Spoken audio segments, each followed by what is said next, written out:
Good afternoon, everybody. All right, before I get to your questions, I'd like to provide some important context on the department's ongoing efforts to take care of our people, which is one of Secretary Austin's top priorities.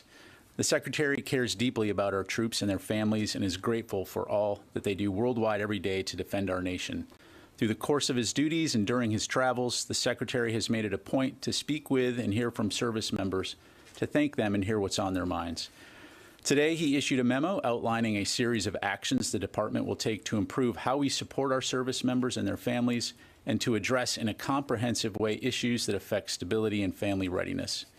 As Secretary Austin highlights in this memo, military families are the strong foundation of our force, and taking care of them is a national security imperative. Our military has some of the most advanced equipment, tactics, and warfighting capabilities in the world, but nothing is accomplished without the men and women who serve in our armed forces and the families that support them. Over the last 20 months, the Secretary has met with service members across the country and around the world. He's seen their dedication to the mission, but he's also heard from them about the extraordinary pressures they face. Some, such as the challenges of PCS moves and spouses having to search for new jobs, are enduring features of military life, while others, such as rapid increases in housing costs, are more recent. Today's actions are a direct response of what the Secretary has heard from our service members. Some of these initiatives are ideas that came directly from the force, and they reflect his commitment to the families who sacrifice every day in order to serve. The Secretary believes these efforts will only be successful if they're easily accessible to the audience that really matters, our service members and our military families.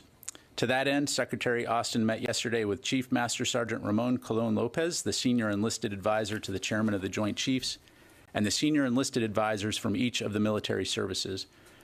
Secretary Austin emphasized the sacred obligation that he and other DoD leaders have to take care of our people and the importance of communicating to the force about how to take advantage of the initiatives we're announcing today and our other efforts to support military families. In the months to come, you'll see a wide-ranging effort to provide information and raise awareness about resources covering housing, child care, grocery bills, job opportunities, and more. The Secretary's memo addresses 4 goals. First, making sure basic needs are more affordable to military families. We'll boost basic allowance for housing rates in 28 markets where we've seen average rental rate increases of 20%. And the Secretary has directed the department to review forthcoming 2023 BAH rates to ensure those rates reflect the dynamic nature of the current housing market across the board. We're surging funding into the commissary system to drop prices at the register so that military families see savings of at least 25% on grocery bills compared to their local marketplace. An investment that means military families will see lower grocery bills at the commissary in the next couple of weeks. Second, making moves easier for families. We'll extend coverage for temporary housing expenses while moving to give military families more flexibility through the move process, and we'll increase dislocation allowance payments for enlisted troops from E1 through E6 to offset personal expenses from PCS moves. Third, strengthening support for families with children. We continue investments in child care facilities, providing incentives to attract hard-to-find child care professionals, and expand a pilot program that provides free assistance for in-home child care. Fee assistance for in-home child care. Fourth, helping expand employment options for military spouses. We'll accelerate efforts to make occupational licenses that spouses obtain in one state transferable to other states, expanding directing hiring authorities for the department to employ more military spouses, and launch a new Career Accelerator Fellowship program that matches military spouses with prospective employers, while also expanding the pool of companies that have made commitments to hire military spouses. These are not the first steps that Secretary Austin has launched to take care of our people. These actions follow an initial economic security memo issued last November, the Food Security Initiative that the department launched in July, the proposal for the largest military pay increase in 2 decades included in the President's FY23 budget request, and historic reforms to curb the scourge of sexual assault and to prevent suicide in our ranks. These are also not the last steps that Secretary Austin and DoD leaders plan to take. The Secretary is committed to working with service leaders, members of Congress, and with advocates for military families on additional initiatives and opportunities to take care of our people. And he'll continue listening to our troops and their families about the challenges and the pressures they face and the ways we can help. Taking care of our people strengthens our national defense. It's also the right thing to do. And Secretary Austin and the entire department are committed to meeting that sacred obligation to our troops and their families. And with that, I'm happy to take your questions. Let's go ahead and start with AP, I believe we have on the phone. Hi, Pat. Thank you. Two things. One, there's been increasing rhetoric coming out of Russia on the threats to use nuclear weapons if Russian territory comes under attack. What is the Pentagon's comment on that? Has there been any changes to any posture at all, or any requests by any of the allies for increased protection in regard to those latest statements? And then I have one sort of little data question. I think you said the other day that there's 2.2 billion or so remaining in PDA until September 30th. All of that expires. I just wanted to double check. Does all of that expire if not used by the 30th, or is there any move that is extended? Thank you. Yeah, thanks very much, Lita. In terms of the statements or the announcements coming out of Russia, it does not affect the department's commitment to continue working closely with our international partners and our allies on providing Ukraine with the support that it needs in their fight to defend their country. In terms of the money, for example, the USAI money is 2-year money, so that is available through September of 2023. In terms of the funding for the PDAs, I will get back to you on that question. Okay, let me go ahead and go to the room here. Tony. Can you talk a little bit about the Pentagon's analysis of the 300,000 reservists, recruits that have been called up by Putin, in terms of where does this pool come from? Largely, where will it come from, and roughly how long will it take to give them any minimal training to be minimally combat effective and deployed? Any feel for that yet? Sure. Well, I think you're seeing a lot of this in open press and in terms of what the Russians themselves have said in terms of where these forces would come from. And my understanding is these would primarily be reservists or members of the Russian military that had retired and were in an individual ready reserve type of status. All that to say, it's our assessment that it would take time for Russia to train and prepare and equip these forces. And I think it's important also to point out here that while in many ways this may address a manpower issue for Russia, what's not clear is whether or not it could significantly address the command and control, the logistics, the sustainment, and importantly, the morale issues that we've seen Russian forces in Ukraine experience. A separate question. I'm going to follow up on Leah's question of the nuclear threat. To what extent has the nuclear, that threat, veiled or whatever, inhibited the United States from sending over longer range weapons like ATACMS, tanks of some kind, other weapons? I mean, have the Russians basically got a strategic victory in that respect in terms of red lines that the U.S. now is afraid to cross in terms of weapons shipments? So I think we've been very clear all along that our focus is on continuing to have a very open and rigorous dialogue with our Ukrainian counterparts and the international community in terms of our allies and our partners on what are Ukraine's needs. And we will continue to have those conversations, and we'll continue to think through not only what they need in the medium to long term, but also what they need now. So I don't see those conversations being impacted by this situation.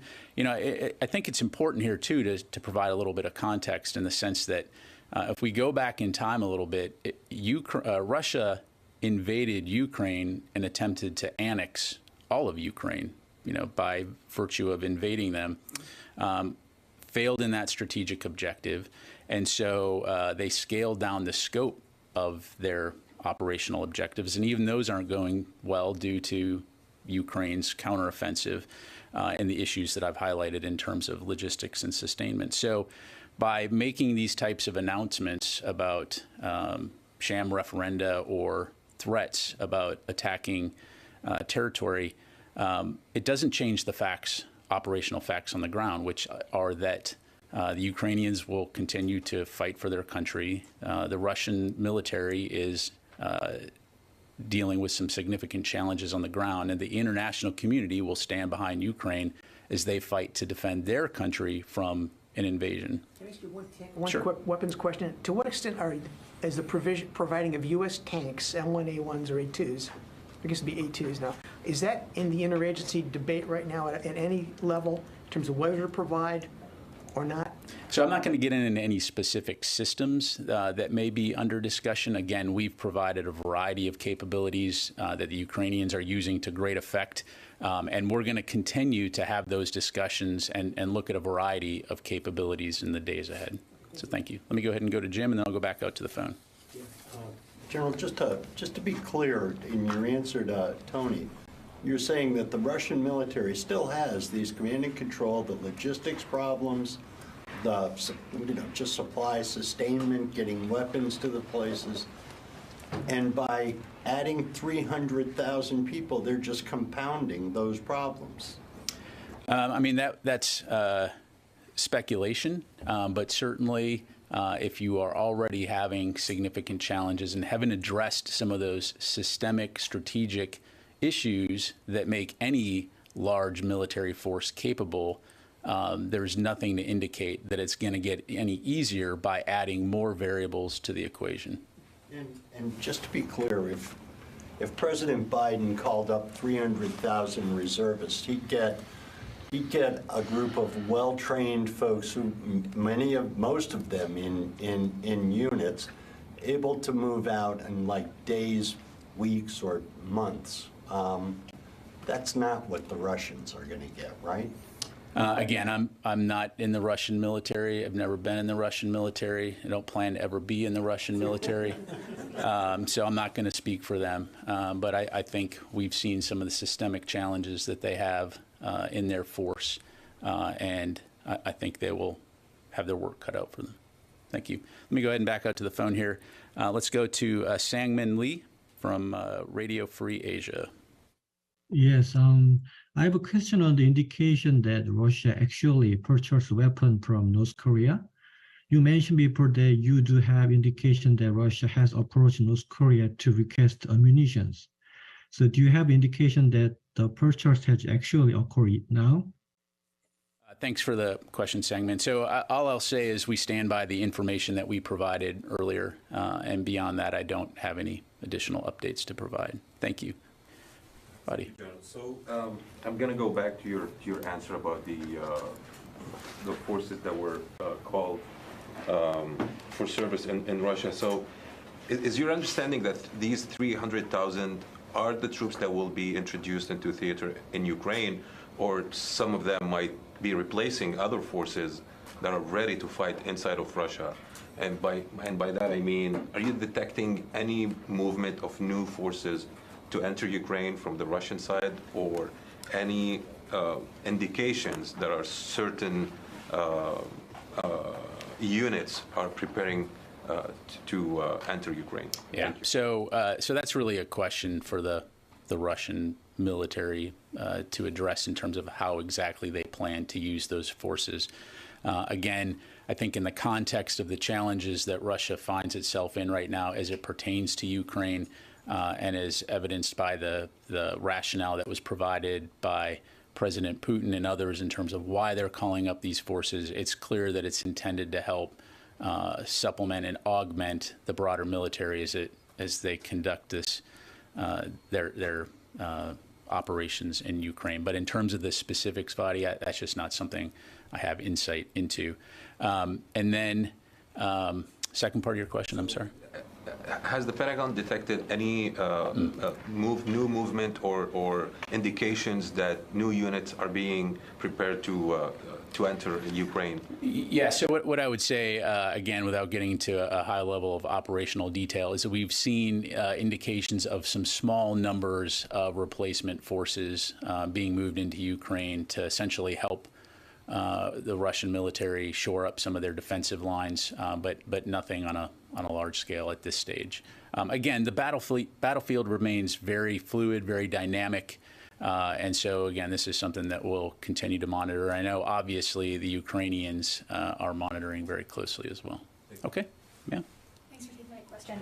Since President Biden's comments on Sunday night on Taiwan, has the U.S. seen any sort of military shifts by China in the Taiwan Strait?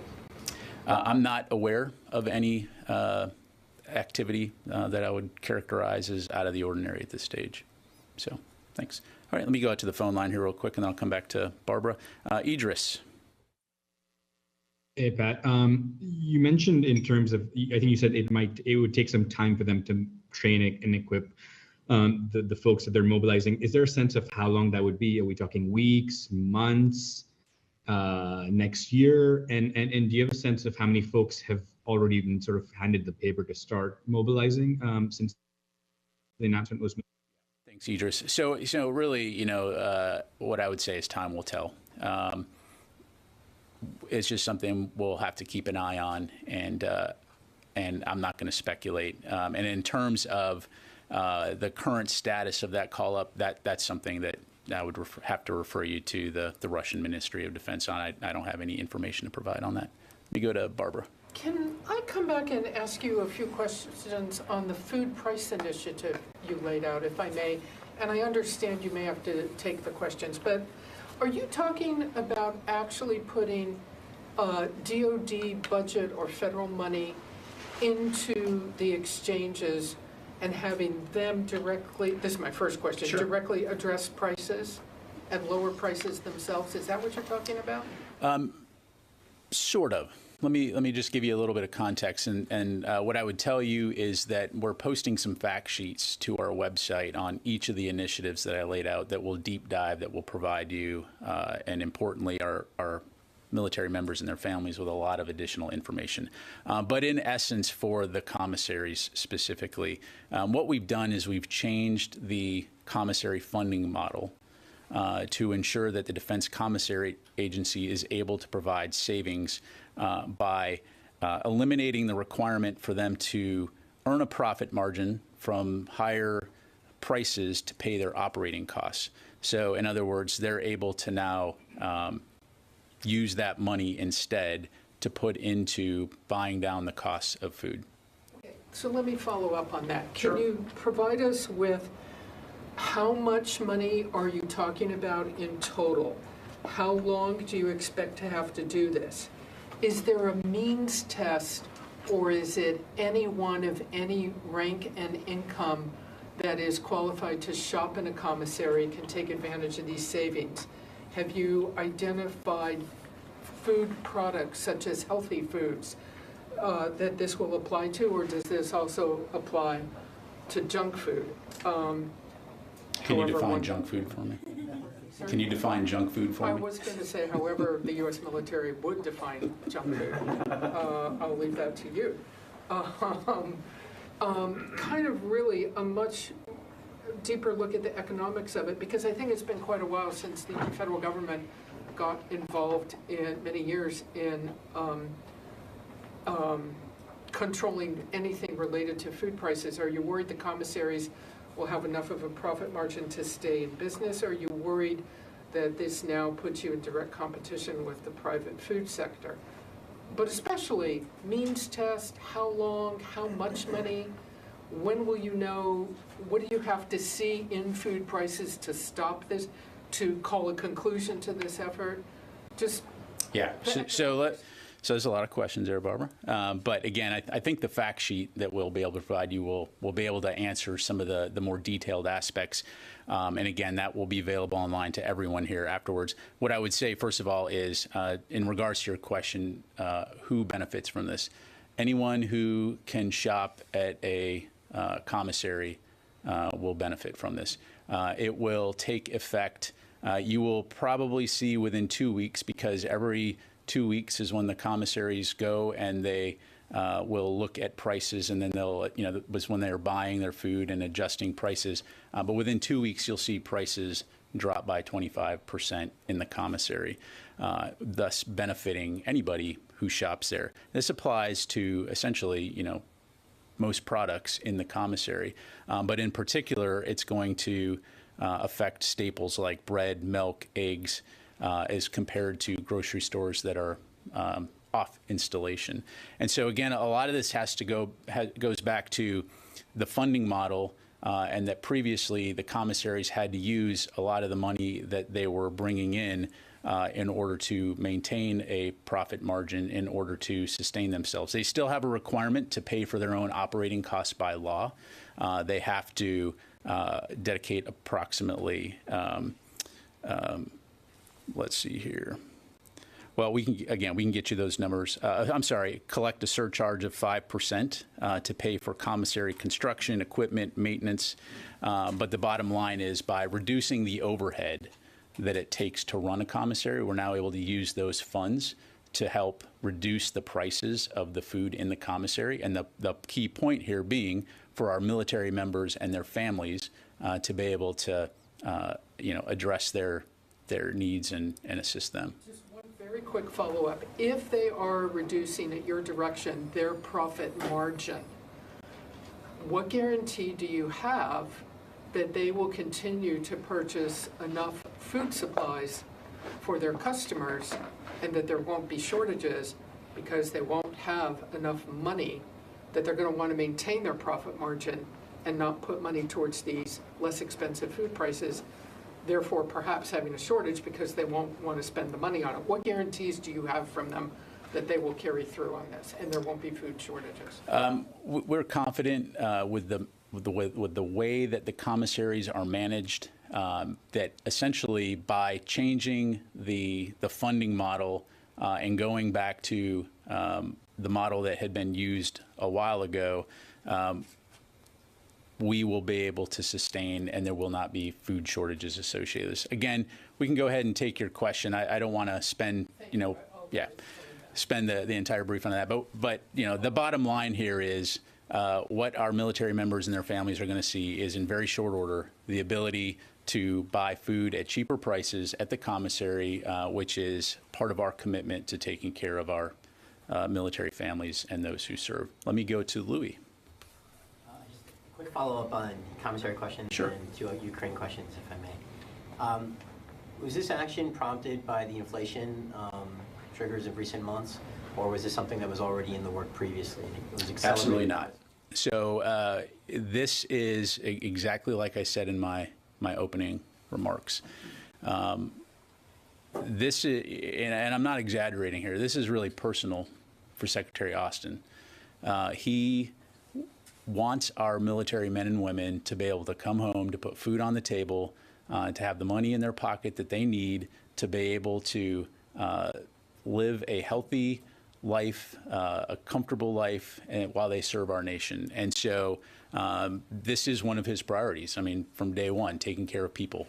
And so he has been working very closely with our leadership within the department, with the other services, to identify areas where we can move out and take actions like this in order to help our service members.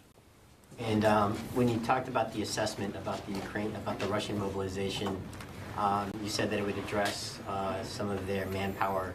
I said that our assessment is that it would potentially address some of their manpower issues. Mr. Call had said a couple weeks ago, between 70 and 80,000 Russian casualties. Is there a more accurate assessment of the Russian casualty count since then? I don't have any updates to provide on that. And what is the latest operational update on the situation in Ukraine? So broadly speaking, Louis, what I would tell you is that we continue to see Ukrainian forces conduct their counteroffensive operations in Kharkiv, in the Kherson regions. The Russians continue to conduct operations in the Bakhmut area, with the Ukrainians holding the line. But largely speaking, no significant updates for me to provide today on that. Okay, let me go back into the phone line, then I'll come over here to Carla. Do we have Ellen from Synopsys? Hi, thank you so much. There have been a couple of calls from congressmen to have the DoD drop the COVID vaccine mandate in response to recruiting problems and in response to the president calling the pandemic over. I was wondering if the Pentagon has an official response to this. So I don't have any specific comments to make in terms of congressional requests. Broadly speaking, what I would tell you is that the DoD still requires that military members be vaccinated. As we've said before, this is a readiness issue. It's a warfighting issue. If we have to deploy forces around the world, similar to the other types of vaccinations that we're required to have, we need to ensure that our forces are ready to go. Thank you, ma'am. All right, let me go to Heather, and then I'll come back to Heather at USNI. Heather Babb. Carla Babb. I'm sorry. There is a Heather Babb, so I understand that. Yeah. It's a problem with reading this entire. Okay. It's okay, Babb. Carla. And then I Heather. just real quickly on Syria, the attack that was thwarted near Al Hol by SDF forces. Did the U.S. military have any role or have any input into helping the SDF with that attack? And if so, can you give us some more details on that? Thanks, Carla. So what I would say is I'm not aware of any U.S. Or DOD involvement in that. I am aware of CENTCOM's statement on that, so I'd refer you to them, and they can provide you with some additional details on that. Thank you. Okay, now for real, let me go to Heather, USNI. Great, thank you so much. Two questions unrelated to each other, but the first is that there's been reporting on social media and in some outlets about a USB that appeared on a beach in Crimea. I was wondering if you can confirm that this USB did appear, and also if that was one of the USBs that the United States provided back in April. And then on the vaccine mandate, I was wondering if you're able to, and you might have to take this for the record, I was wondering if you know if the military, the Pentagon, actually have the ability to provide the FDA licensed Pfizer and Moderna shots, or if they're still using EUA licensed shots. On your second question, we'll take that one and come back to you. In terms of the reports out there about a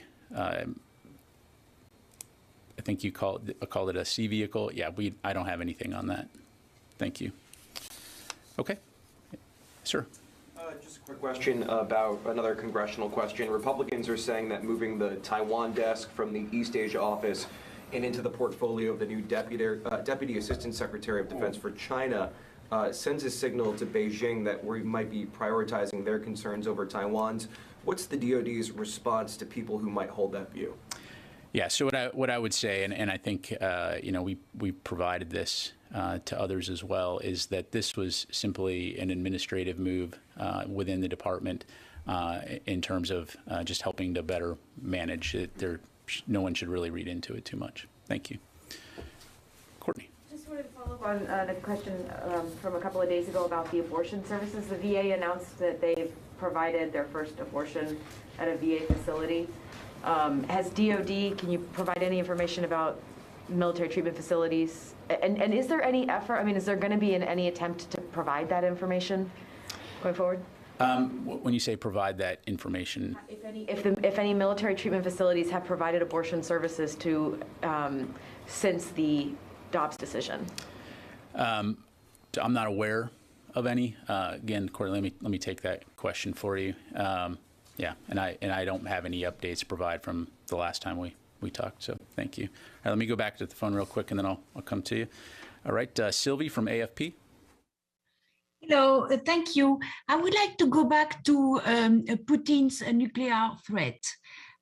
Is it the assessment of the Pentagon that Putin has shifted the Russia's nuclear weapon use policy, and that it will apply to the Ukrainian territories that Moscow wants to annex? Yeah, thanks, Sylvie. I'm not going to comment on Russian nuclear policy. What I would tell you is that from where we sit right now, we have not seen anything that would cause us to change our own posture. Certainly, we'll continue to watch this closely and take any kind of rhetoric seriously. But again, at this stage, we've seen nothing that would indicate that we need to change any approach from our perspective. Thank you. Okay, sir.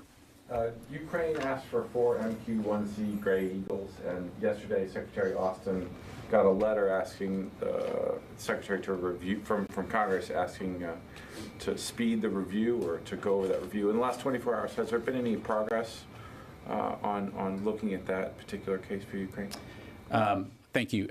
First of all, what I would say in terms of congressional correspondence, it'd be inappropriate for me to talk about that from the podium, and we'll certainly respond to Congress accordingly.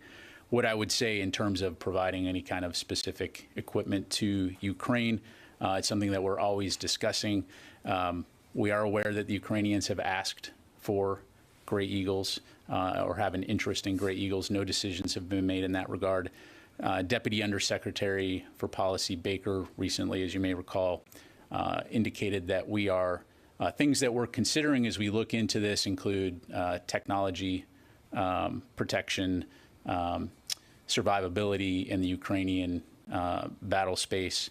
And so, and then, of course, the other thing we have to think through, like on any system, are readiness impacts on our own force, and in this case, particularly the Army. So, again, no decisions have been made in that regard. I would highlight the fact that throughout the course of this conflict, going as far back to the first tranche of USAI, Ukraine Security Assistance Initiative, we've been providing Ukraine with a variety of ISR capabilities. 22 Pumas, we've provided Scan Eagles, we've provided Switchblades, Phoenix Ghost, and so, again, we continue to maintain a robust dialogue with Ukraine and the international community about what we, the international community, can do to support Ukraine. But that's where we're at this point. So on those couple points from Ms. Baker the other day, survivability and readiness impacts, going just off the top of my head, I think there are about 286 of those systems in the United States Army's arsenal right now, and they're going through a pretty costly tech refresh. So should the taxpayer be concerned about the survivability of those 280 some odd systems, or the 4 that the Ukrainian battle space, particularly costly for those systems? Yeah, so let's not mix apples and oranges here. What we're talking about is security assistance to Ukraine. When it comes to the employment of U.S. military capabilities, again, I'd refer you to the Army to talk about their own systems. Certainly, we're going to consider a variety of options in terms of how we employ those kinds of capabilities, the operating environments that we employ them in. And just broadly speaking, as an airman, when we do employ aerial systems, it's more than just the aircraft. It's a variety of capabilities that are supporting those aircraft. So there's a lot that goes into employing any type of aircraft. So I just highlight those as factors that, like any system, we would have to take into account before we introduce it to the battlefield. Thanks. Okay. Let me go ahead here, and then I'll go back up to the phone. Yes, sir. Thank you, General. Regarding to other area like Syria, do you have any communications or contact with the Russian counterpart to avoid any conflict between the two armies, especially, we have U.S. bases in Syria, and additional for that, we have even Russian troops there. Yes, so we do maintain regular military-to-military contact with Russia, the Russian military, as it pertains to Syria. I talked about the other day about the fact that particularly the airspace there is contested. And so going as far back as the counter-ISIS campaign, the early days of the counter-ISIS campaign when Russia introduced forces, that has been a long-standing policy and approach. And I would encourage you to contact Central Command or Air Forces Central, and they can provide you with much more detail. Let me go out to the phone here. Laura Seligman, Politico. Hey, Pat, thanks for doing this. Two questions. One, I just wanted to follow up on the questions about the mobilization, and I'm wondering if you could, if I could ask specifically, what does the Pentagon assess as the quality of the people that Putin is calling up? I know these are supposed to be former troops, but what kind of training have they had, and what kind of difference will they make on the battlefield?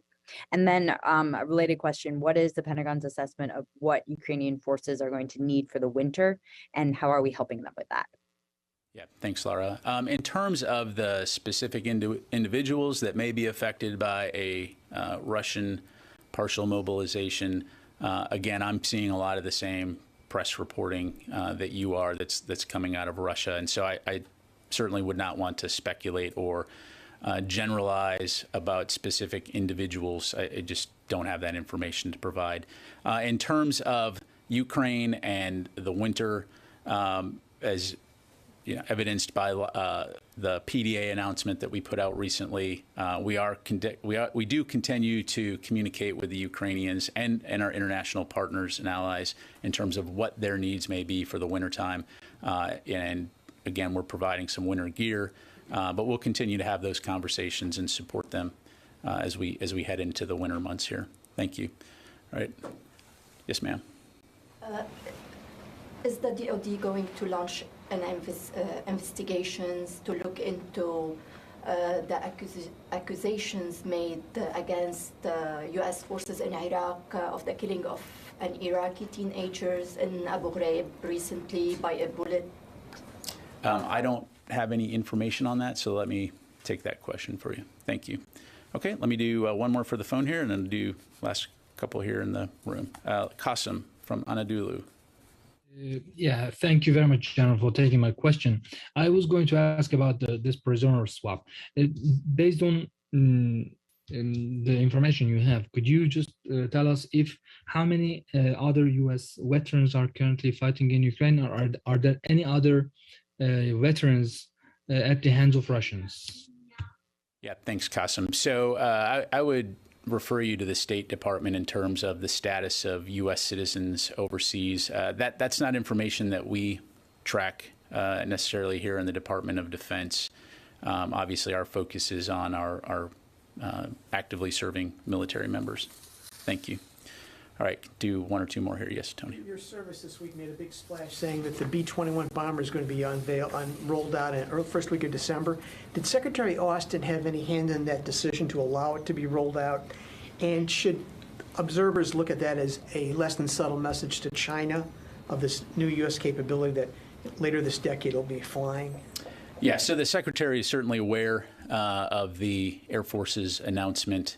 I would refer you to the Air Force to talk through the specifics. Of course, part of this is the normal maturation of the B-21 program. And in terms of sending a message, I would just broaden the aperture here and just say, by virtue of the B-21 and the capability that it will provide to the United States military and to our allies and partners around the world, it certainly does send a message in terms of our ability to provide global strike anywhere, anytime. Later this decade, obviously. Quick housekeeping. What's the status of the National Defense Strategy, which you control, versus the White House? Thanks, Tony. I don't have any updates to provide for you now, but as always, we'll continue to make sure that when we do have something to announce, we will announce it. So, all right. Thank you very much, everybody. I appreciate it.